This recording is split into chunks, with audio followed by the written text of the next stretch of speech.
What's going on, guys? My name is Eric Washington, and today is going to be an introductory of the channel. So, this is my channel called Tuning Society Garage, and basically, it's just it's just about me and my cars, mostly imports. As you can see, it's imports. I don't really have any V8s. Do I plan on getting some in the future? Yes, but that's neither here nor there. I digress.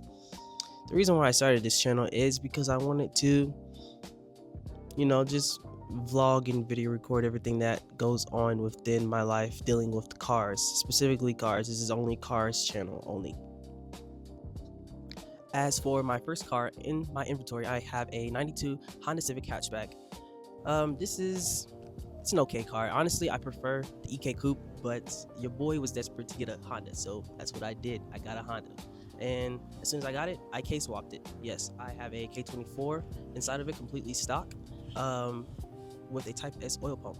I am running a Post R 3582R as the turbo, and it is at 16 psi of boost, 16 17, give or take.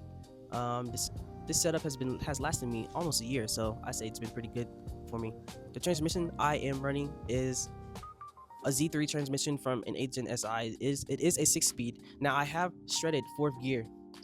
That was pretty bad, I will say, but I changed out the gear set, so now I am running an FF transmission 1 through 4 gear set with I think it's a TSX 5th gear and my stock 6th gear. I changed the final drive also, so I'm running a 4.3 final drive instead of a 4.7. The long gears really do help with the turbo setup, and it helps with grip. I will say I do like this setup really a lot. I think if I add more power, I think I'd go with a 4.0 final drive instead of a 4.3, only to get that little bit of oomph and more. I think it's better, honestly. That's just my personal opinion. I think it would be better with the higher horsepower gears. With the higher horsepower, I think the longer gears would be better. As for the FF transmissions, I got this for roughly 1650, or is it 1750? One of the others. I think it is the best bang for your buck. I will say the the gear set did not come as advertised. Well, one of them, the 4th gear, did not come as advertised, so it goes over the gear ratios, and for the 4th gear it's a 0.9. Well, I did the calculations and it seems as though I have a 1. It's a 1, so every full rotation, it is 1 rotation for that gear. And was I a little discouraged? Yeah, because I wanted my 4th gear to hit 146 miles per hour. Instead, it is hitting 136 miles per hour. And I know what you guys are going to say. Did you check your final drive? Yes, I checked everything. The only thing that checks out is the 4th gear just was not machined correctly. Is it fine? Yeah, I think it's fine. I haven't had any problems, and I've been running this setup for maybe 3-4 weeks with some good hard pulls, no problems at all. So that's the only downfall, but you get what you pay for. This is at least a minimum $1,000 cheaper than GearX and PPG, so I think it's the best bang for your buck, especially on the budget. And they're rated for around 600 horsepower, and I'm not even making 600. I'm making maybe high 4s at most, especially in this DA. So yeah, I do recommend anyone who's on a budget and want to build their transmission to get these gears.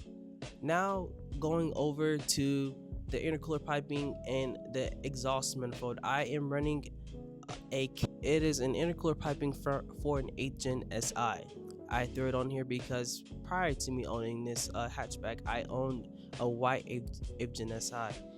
I got gapped one day and I decided I wanted to make that fast. Long story short, I sold it, and I kept all the intercooler piping. So I just threw it on here, and it surprisingly fit. I had to do some minor modifications, but other than that, it fit. And the intercooler fit, of course. The the EG hatch, their engine bays are pretty big, so that makes sense. For the exhaust manifold, I am running KLM exhaust manifold that is also made for an 8 Gen SI. I did have to do some minor modifications on that too.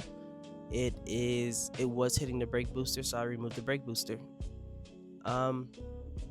As for that, they do not make those manifolds anymore at all. So I guess I'm lucky there. I guess I don't really know.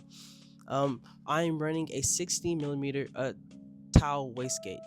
I had to run 60 millimeter. I was scared that the manifold was not did not prioritize the wastegate because I think it's damn near like a 90 degrees off the manifold, which if you guys know anything about wastegate priority, it needs to be at least, I think, a minimum, was it 60 or a maximum of 60 degrees. I think anything worse, I think 90 degrees is really pushing it. I have not had any boost creep issues since I've owned this wastegate, and I'm on like a 5 pound, 6 pound spring, and no boost creep issues at all. So shout out to Kaylin for making a good manifold. Um, out out of that 60 millimeter wastegate, it is going to the fender. So I'm running a fender exit as my wastegate. I do have a full exhaust. It's 3 inches all the way back, and that is it for the wastegate setup and exhaust setup. I am running a Mickey Thompson Street R 225 50/15 on a Koenig, I think decagram 15x8. These get it and they hook with my boost by gear. I think it hooks pretty good in third gear. I do have to do like one test hit, to warm up the tires, but other than that, they hook in third gear. I'm not making enough power to really spin third and fourth. So yeah, I really do enjoy this. I enjoy this setup. No torque steer at all. For the suspension setup, I am running a BC coilovers. I got for $600. Pretty awesome, not gonna lie. That's feels pretty good. And I have an eBay traction bar. So you don't really need a name brand traction bar. That's my opinion. I don't think you need one. As for the ECU, engine management, I'm running a Haltech 1500. This is probably my favorite ECU that I've ever used. I have messed with K-Pro and like Flash Pro, and I think Haltech takes the cake, especially with their safety protocols or their safety measurements. Of course, it's a standalone, so it's going to be a lot better. But I have a lot more inputs I can. Of course, that sounds redundant, but I have a lot more inputs I can input inside of the ECU. I can measure oil temp, oil pressure, fuel pressure, I think EGTs, and some other stuff. But all I have right now wired is oil pressure and fuel pressure.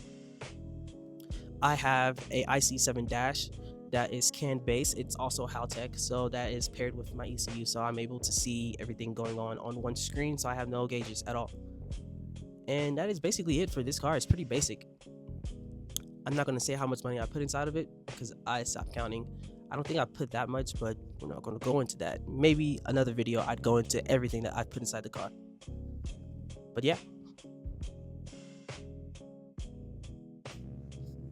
What's going on, guys? So today is going to be an introduction. Let's try this one more time. Introductory. What's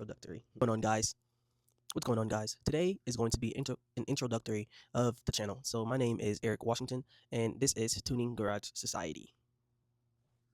Yo, that's so bad. You can do it one more time. Take two! What's going on, guys? My name is Eric Washington, and today is going to be an introductory. Why is that word so hard? An introductory of the channel. So, all right, I am cooked. Let's try this one more time.